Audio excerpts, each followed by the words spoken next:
Estamos de volta com o programa Consciência Humana, um programa para mentes inteligentes, corações livres e pessoas apaixonadas pela ideia de um mundo melhor, sempre lutando pelo bom, pelo justo e pelo melhor do mundo. Mais que um programa, um gesto de amor e fé na inteligência humana. Muito obrigado você que acompanha o nosso programa Consciência Humana. Estamos aí em fase de comemoração dos nossos 8 anos de existência, desde o dia 30 de julho de 2007, né, que o programa foi ao ar pela primeira vez. E hoje, você está acompanhando o programa, hoje deve ser 10 ou 16 de agosto, né, que o programa é gravado antes, depois vai ao ar.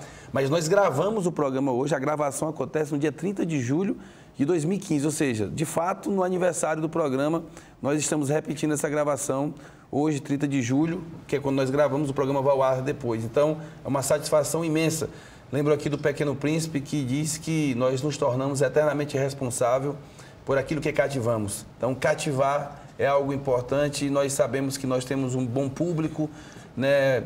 Mais do que público, eu não vou nem usar essa expressão público, mas nós temos sim telespectadores atuantes que não são passivos, mas que são ativos no sentido de pensar, de indagar, de questionar aquilo que nós falamos aqui no programa, de construir também suas teorias de vida e que levam algumas coisas que nós debatemos aqui a sério, que conversam em casa, que levam para uma escola. Então eu queria agradecer do fundo do coração a todos que acompanham o nosso programa.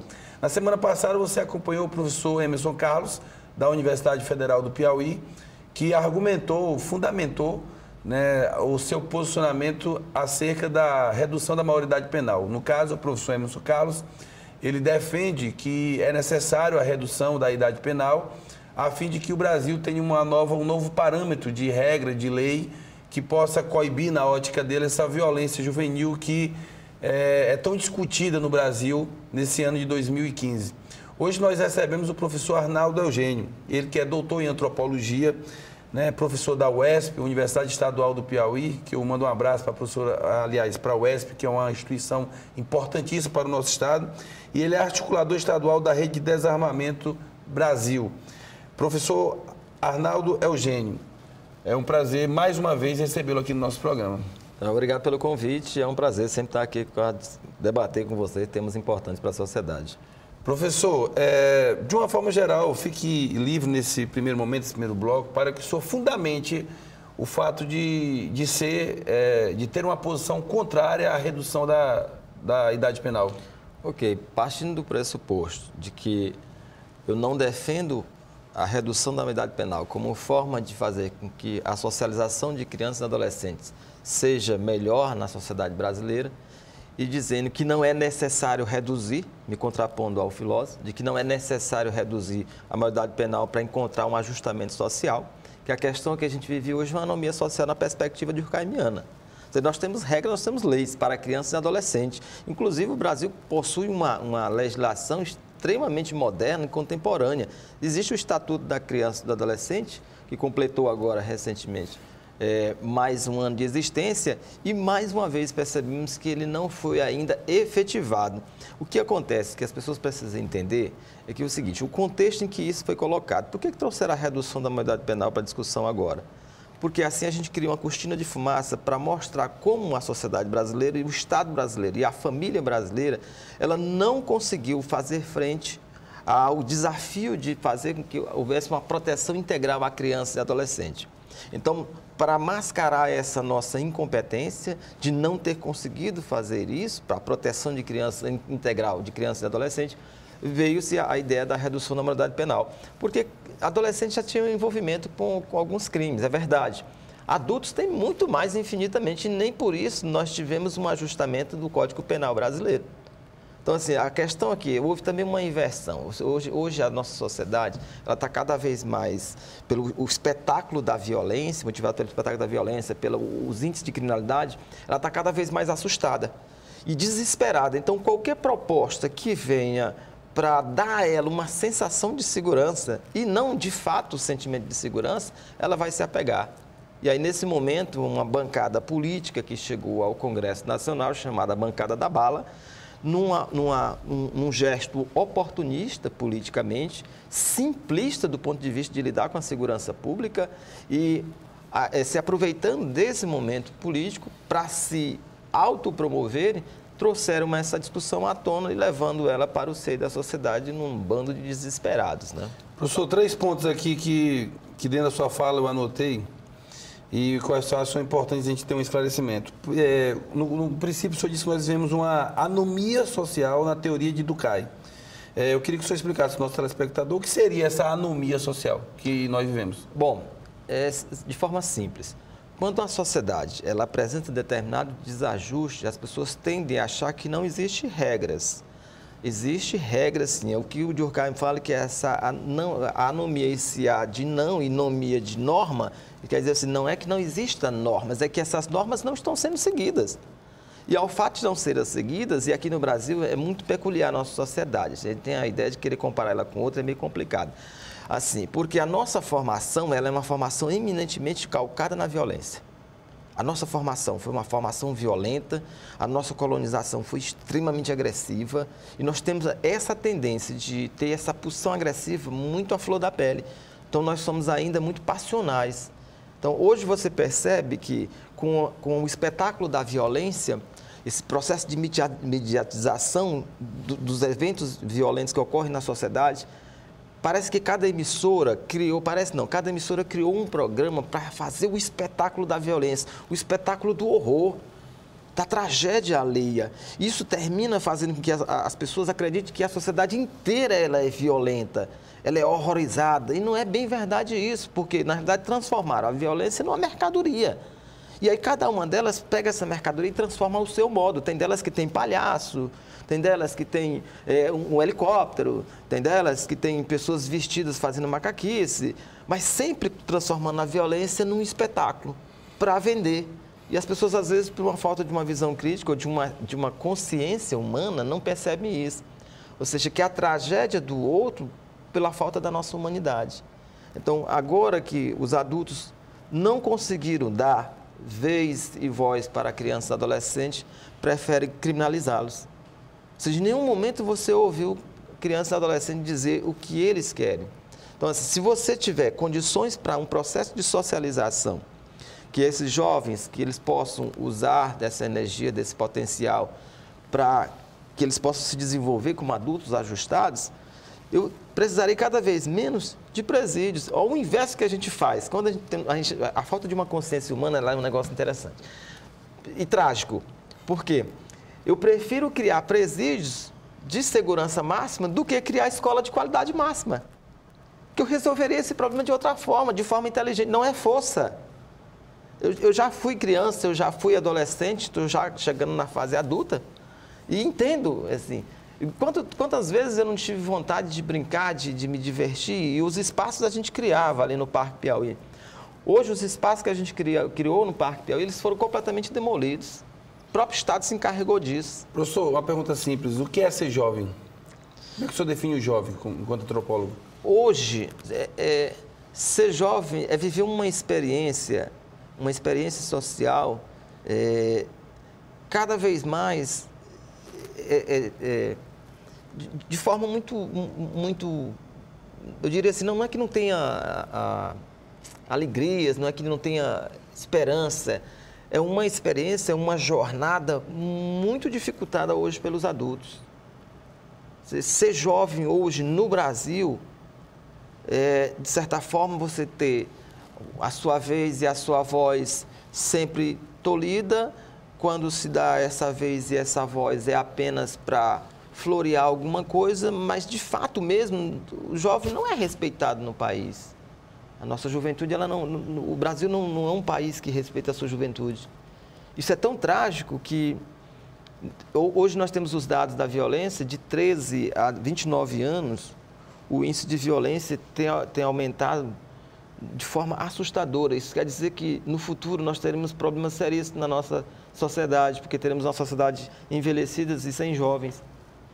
E sem os jovens, nós vamos perder muitas perspectivas de uma sociedade melhor, de uma sociedade mais criativa, de uma sociedade mais alegre, de uma sociedade mais humanitária, de uma sociedade voltada mais para os valores positivos. Porque, na realidade, quem criou essa situação para crianças e adolescentes se envolverem na criminalidade foram os adultos.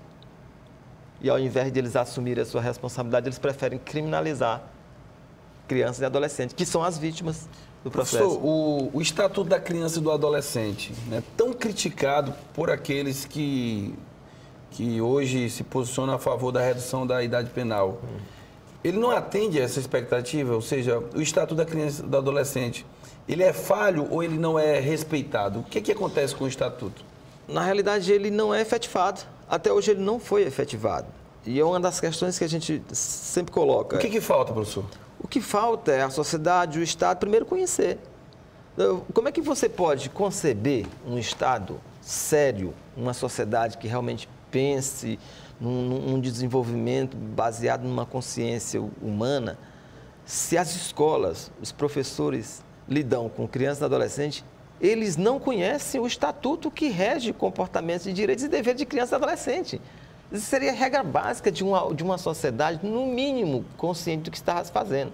Ou seja, do ponto de vista da formação, da socialização de crianças e adolescentes baseada em direitos e deveres, as escolas brasileiras estão completamente atrasadas, são pré-históricas.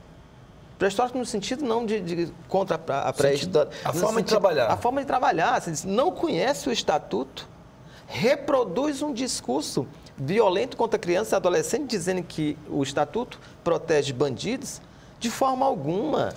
Que, na realidade, a parte que menos fala no estatuto é sobre atos infracionais. Indiretamente, eu posso entender que a sua afirmação, né, de uma forma, como estudioso, diz que professores não conhecem o Estatuto da Criança e do Adolescente? Por isso não passam? A maioria. E pelo fato de você não conhecer e não ter consciência do que se trata, você termina reproduzindo um discurso ideológico contrário a crianças e adolescentes, sem se perceber. Generalizando, dizer que todos eles são bandidos, que todos eles são marginais. Ou seja, eu posso ter uma sociedade que crianças e adolescentes possam ter exposição à droga e não necessariamente usá-la. Porque na minha geração, por exemplo, ali no Parque Piauí, tinha muita maconha.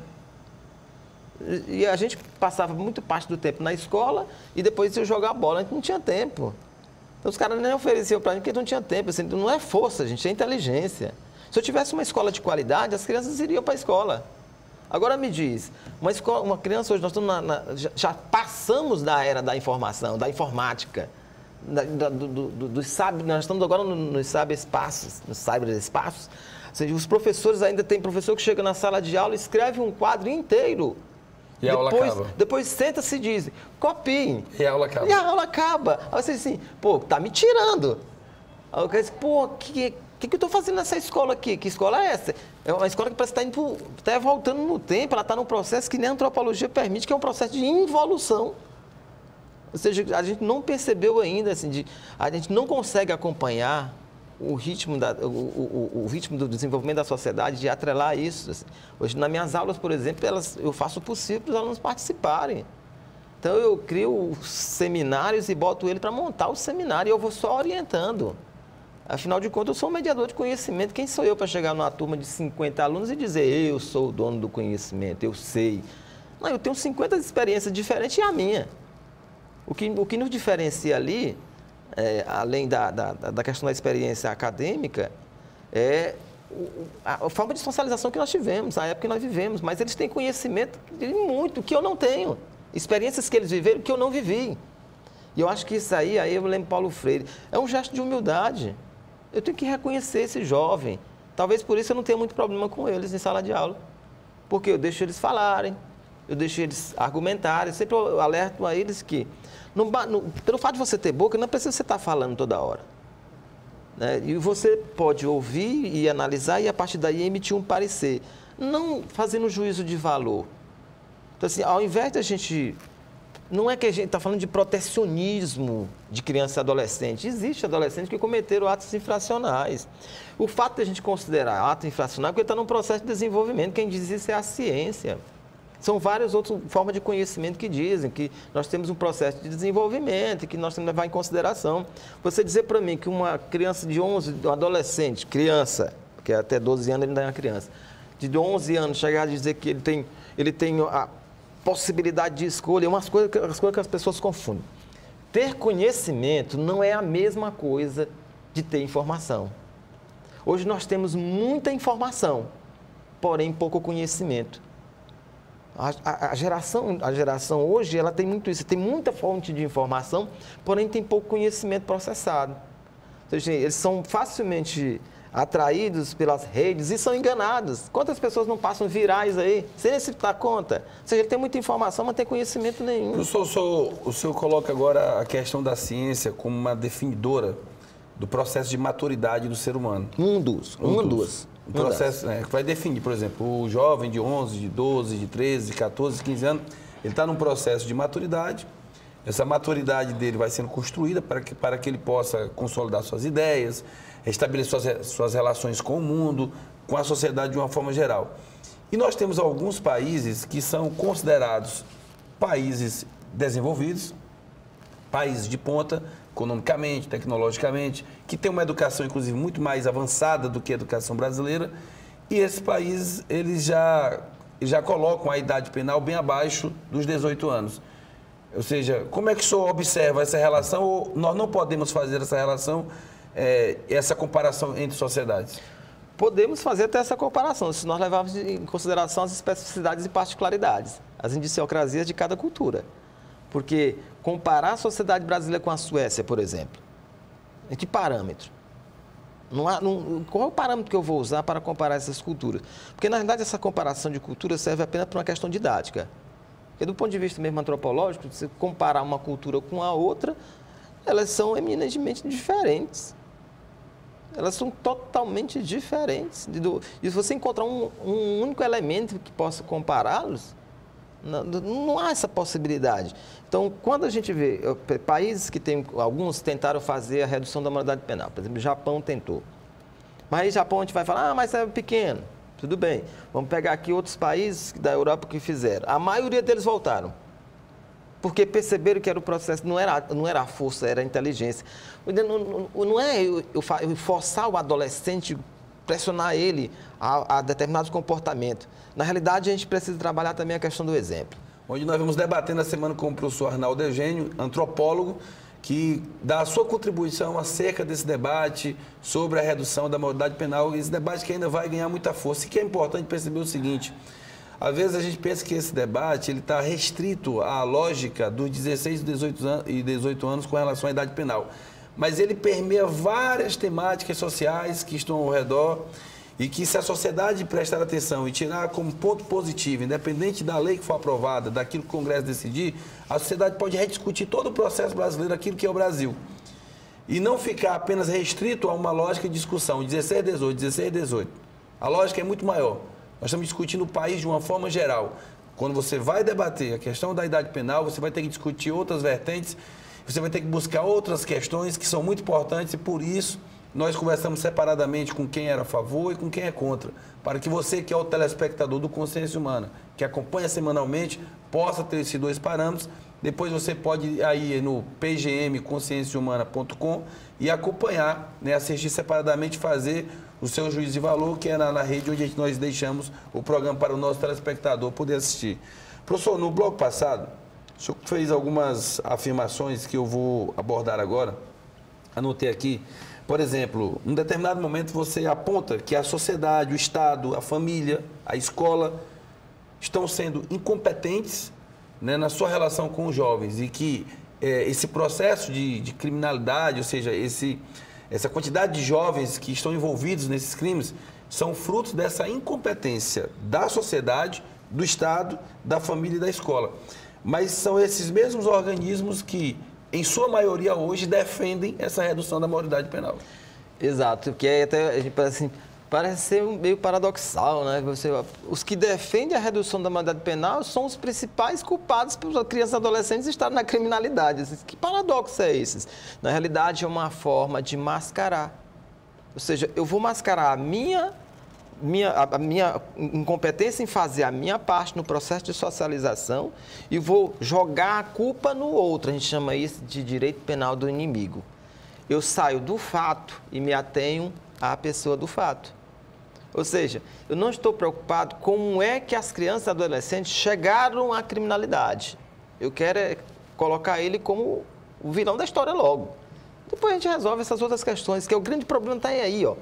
Todos, sem exceção, tanto quem está do lado da redução, quem não está, são conscientes disso, tem uma consciência humana disso. A redução da maioridade penal no Brasil e em qualquer sociedade que já se tentou anterior à nossa, não resolve o problema da criminalidade juvenil. Ponto. Fechado. Existe sociedade sem crime? Não. Não, porque o que é crime é definido, construído pela própria sociedade. Então, eu posso ter determinadas práticas violentas, que é vista como violenta para nós em uma sociedade que não é crime. Por exemplo, mulheres usarem argolas no pescoço, estica. Aquilo parece ser doloroso para nós, aos olhos da nossa cultura. Mas para aquela cultura existe uma justificação racional para aquilo. E não é visto como crime. A mutilação genital feminina, por exemplo, em algumas sociedades muçulmanas e africanas, ela é vista como uma prática, um ritual de passagem, que para nós aquilo ali deve envolver uma dor imensurável aos olhos da nossa cultura. E a gente que pensa que na nossa não tem, na nossa tem outras formas de mutilar as mulheres, não necessariamente fazendo a mutilação genital. A mutilação vem de uma outra forma. Professor, quando ainda dentro dessa afirmação da incompetência da sociedade, do Estado, da família, da escola, quando o senhor afirma que o problema vem dos adultos, por exemplo, que o jovem ele não tem vida, ele não consegue viver normalmente porque há uma opressão com relação a isso, essa afirmação também, nós não podemos cair aqui na lógica de que nós estamos tirando desses adultos ou dessas instituições o poder de educar, de ensinar, de fazer uma correção? Eu penso o seguinte, essa ideia de correção na nossa sociedade, corrigir, e eu me lembro bem da minha época de escola, eu nunca fui um aluno que aceitava passivamente as normas institucionais, e sempre essa ideia de punição é a ideia de punir o corpo. Lá no Foucault, vigiar e punir? A gente pensa que assim, eu estava me vigiando e me punindo, assim, é o meu corpo é que vai pagar isso aqui. Aí eu penso o seguinte, a gente só pensa que corrigir criança e adolescente é a força, é trancafiando. Nós já sabemos, os dados mostram, os estudos, que quando eles saem de lá, eles saem pior. Porque você está encarcerando um humano. E nessa hora, essa humanidade dele, ela vai aparecer mais a agressividade que ele já possui, o próprio animal humano possui, e essa agressividade vai ser potencializada. Então, o que eu acredito é o seguinte, uma sociedade que ela não aprendeu com o respeito, ela aprendeu com a força. Então, é difícil hoje a gente socializar, por isso que quando um professor, eu entro na sala de aula, geralmente eu não comento minha titulação, e eles olham, eles às vezes não acreditam que eu posso estar conversando com eles. Por que eu não posso estar conversando com eles? Por que eu não posso ouvi-los?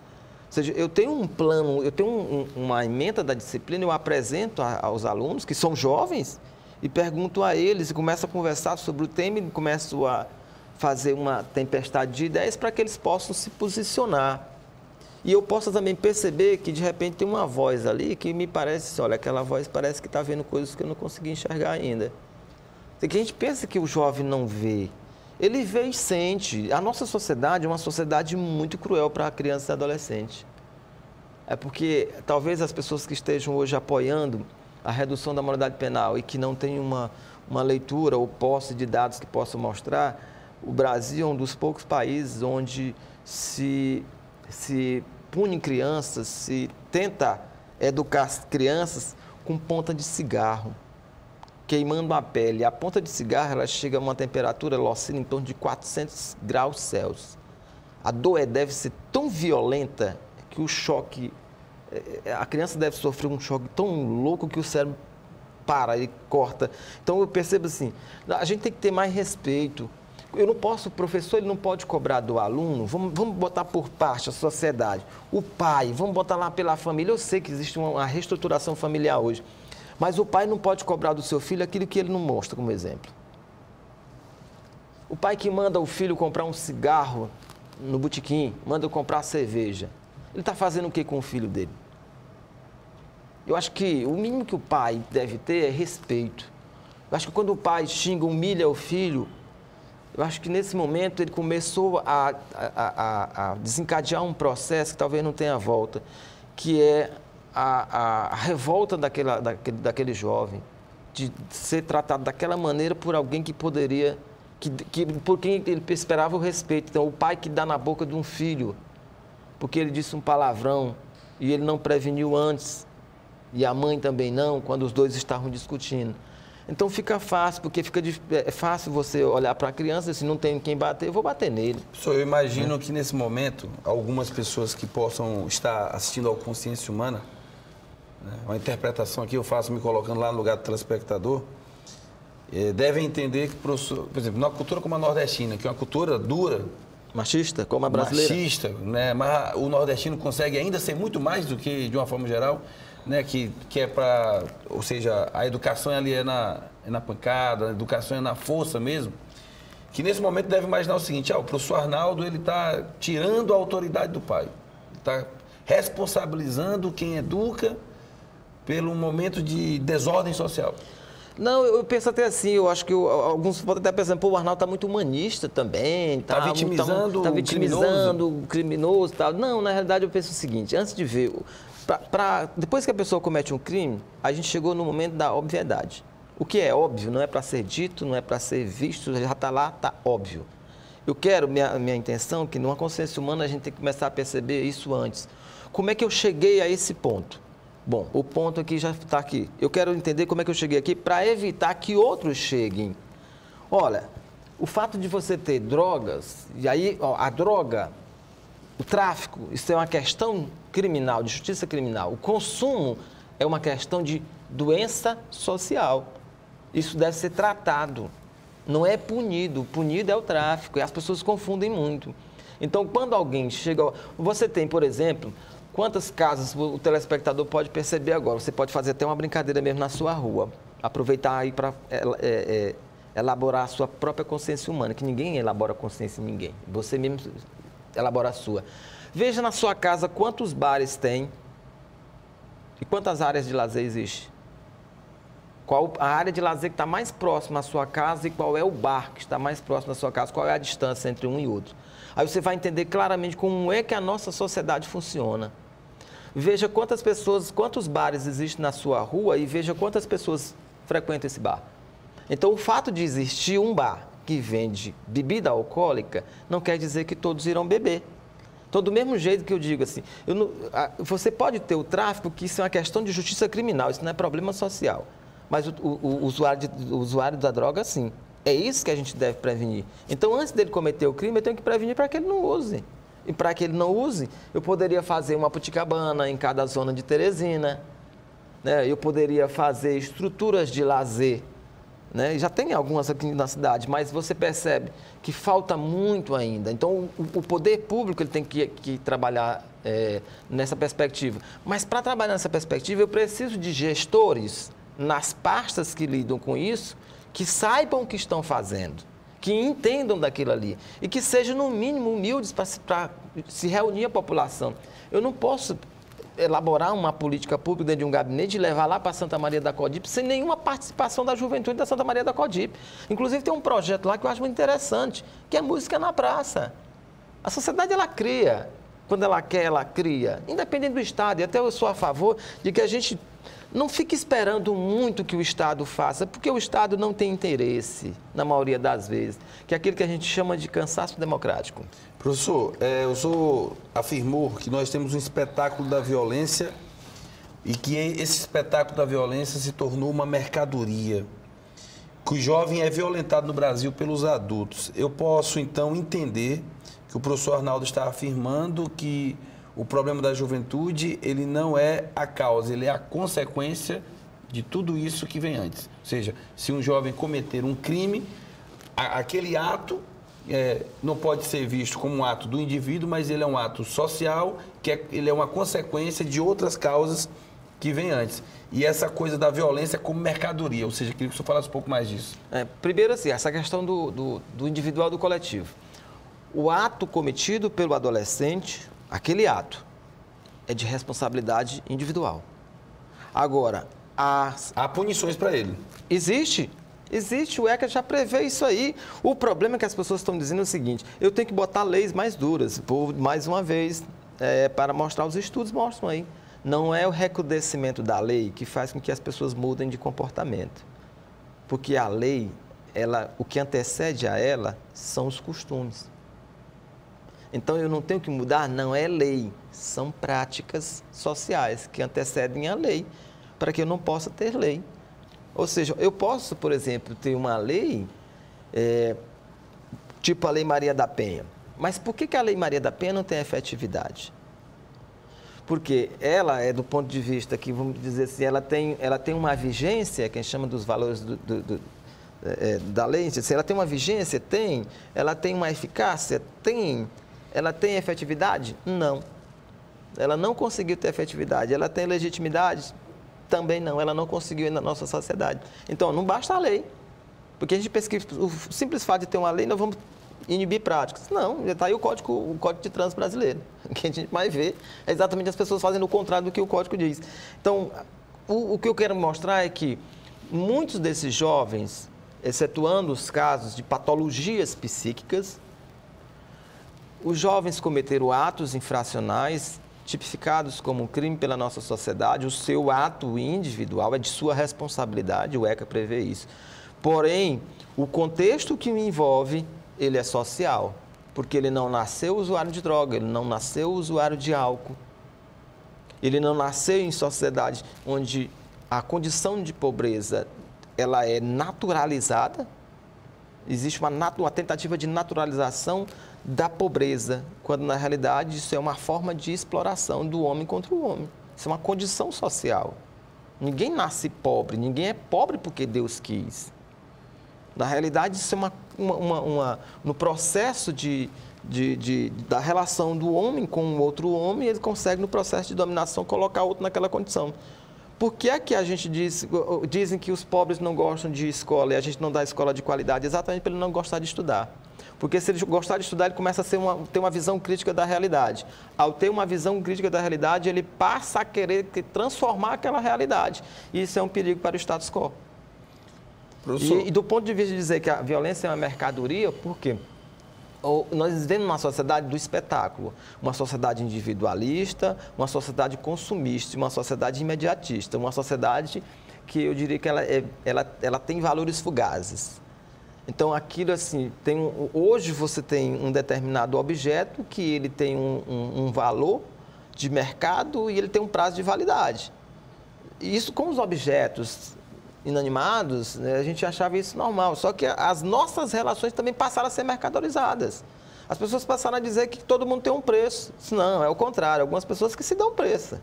Isso não é assim, as pessoas dizem que cada um tem um preço. Você vai me coisificar, você vai me transformar numa mercadoria? Não lhe diz que eu tenho um preço, mas eu posso lhe dar um preço. Eu não sei se você vai estar disposto a pagar esse preço. Então, assim, não é que todo mundo tem um preço, as pessoas é que tendem a dar preço ao outro. Então, hoje, na nossa sociedade, a gente percebe que a violência, ela tornou-se uma mercadoria. Então, os programas televisivos, eles tendem a transformar a violência num espetáculo. Num espetáculo que ele tem som, luz, imagem, cor, gritos, gestos, sofrimento. Sabe, você vê uma TV colocando um programa que fica com um helicóptero rolando a cidade inteira atrás da tragédia alheia.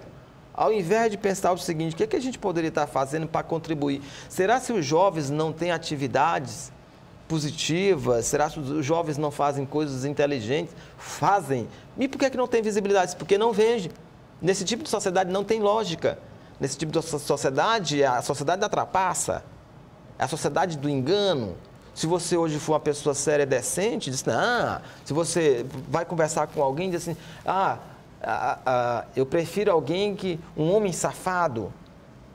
Ora, não é bem assim. A gente tem que começar a perceber o que aconteceu nessa sociedade. Os valores foram alterados. Nós temos que refundar valores positivos na nossa sociedade. A gente vai conversando com o professor Arnaldo Eugênio, antropólogo, que vai falando sobre essa questão da redução da violência.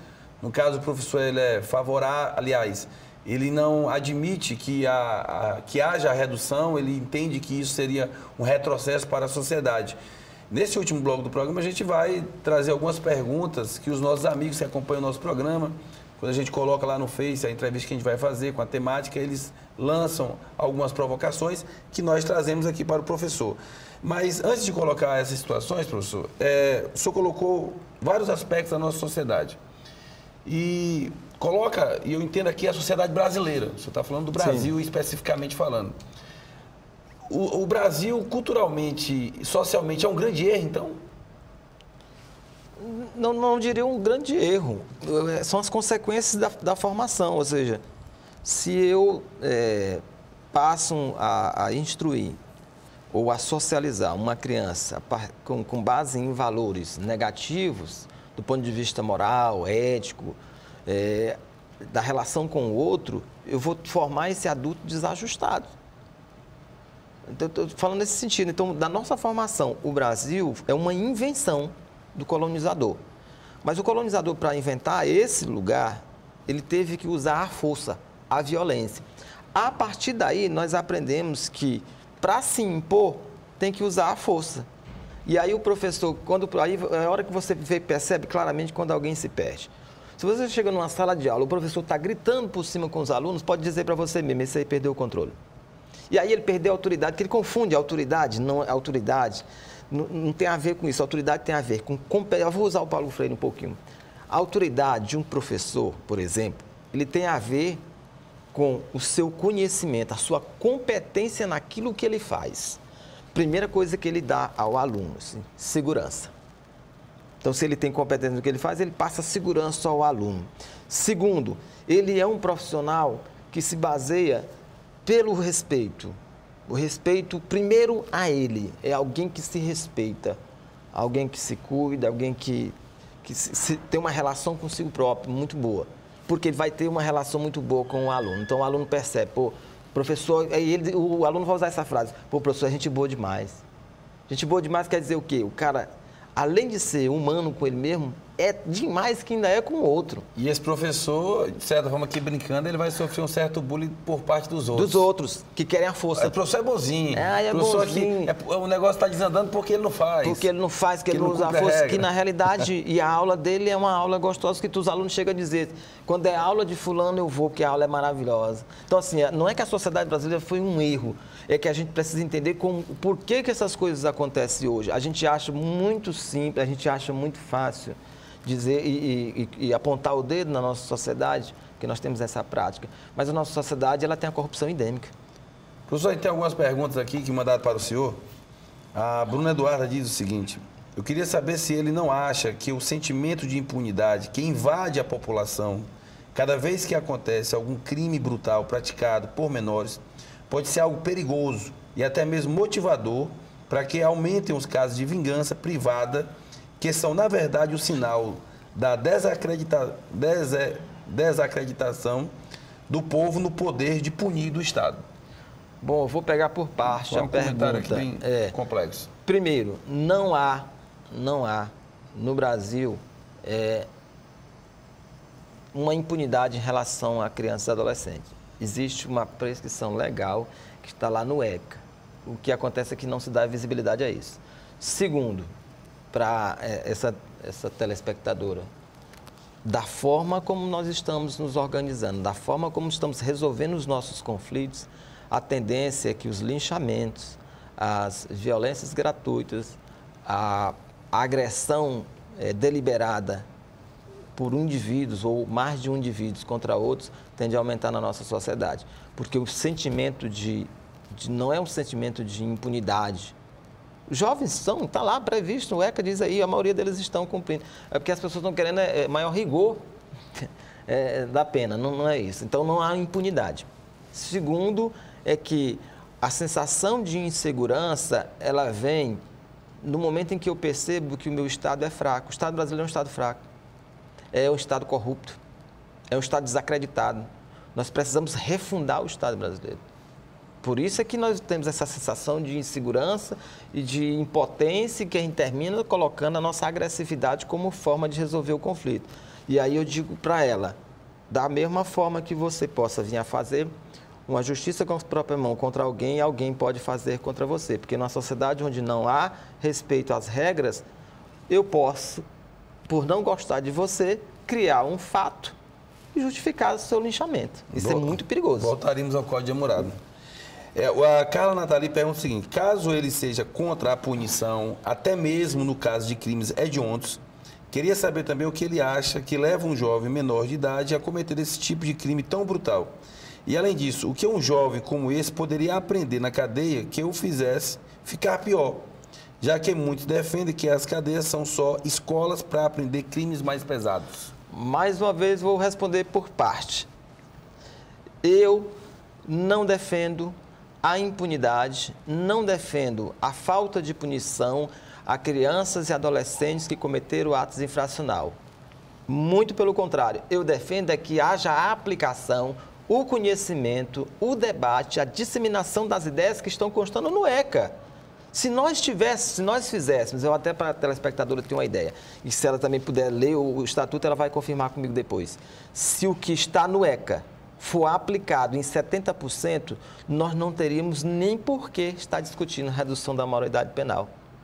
É o desconhecimento legal que existe. O que existe, na verdade, são muitos oportunistas, políticos principalmente, que estão usando desse momento de desespero da sociedade para jogar para elas essa ideia de que a nossa sociedade é formada por jovens criminosos, perversos, de má índole, que devem ser trancafiados, e os adultos devem ficar soltos para fazer a corrupção e fazer com que o Estado entre nessa situação que a gente vê hoje, que não dá a segurança a ninguém.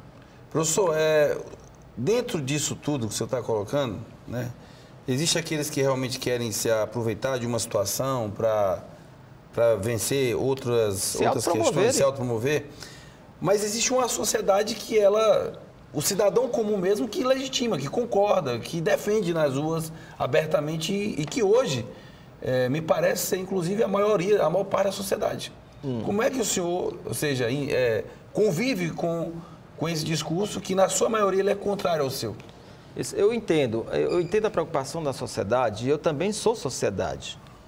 Eu vivo como as pessoas vivem também em bairros, em ruas, em casa. Eu moro num bairro, eu moro numa cidade, eu moro num país.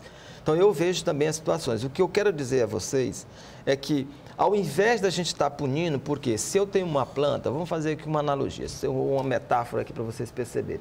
Se eu tenho uma planta e eu quero controlar o crescimento dela e vou começar a podar as galhas e folhas, eu não vou resolver o problema, porque o crescimento da planta tem a ver com a raiz.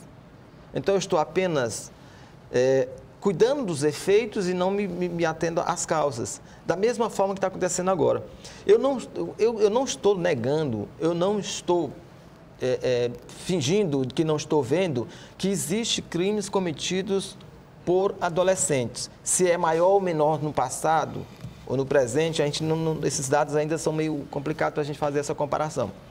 Eu não estou me cegando para essa realidade. O que eu estou dizendo é que, para evitar que cheguemos a essa realidade, nós precisamos voltar à raiz do problema. Não é cuidando dos efeitos, mas da causa. Eu tenho que evitar. Porque a discussão do jovem infrator entre 16 e 18 anos, ela não seria uma discussão diferente com relação ao sistema penitenciário e que, às vezes, essas duas discussões elas se chocam? Porque o senhor falou agora há pouco sobre escola e presídio, né? Ou seja, nós temos que construir mais escolas. Mas, por exemplo, o crime não é algo normal na sociedade e você, de qualquer forma, vai precisar dos presídios. E o que nós precisamos é qualificar esses presídios também para que eles possam ressocializar. E há um discurso da sociedade até que praticamente ele é contra o presídio, é quase que ele defende o fuzilamento do próprio preso. Ou seja, ele não se preocupa com a ressocialização desse indivíduo.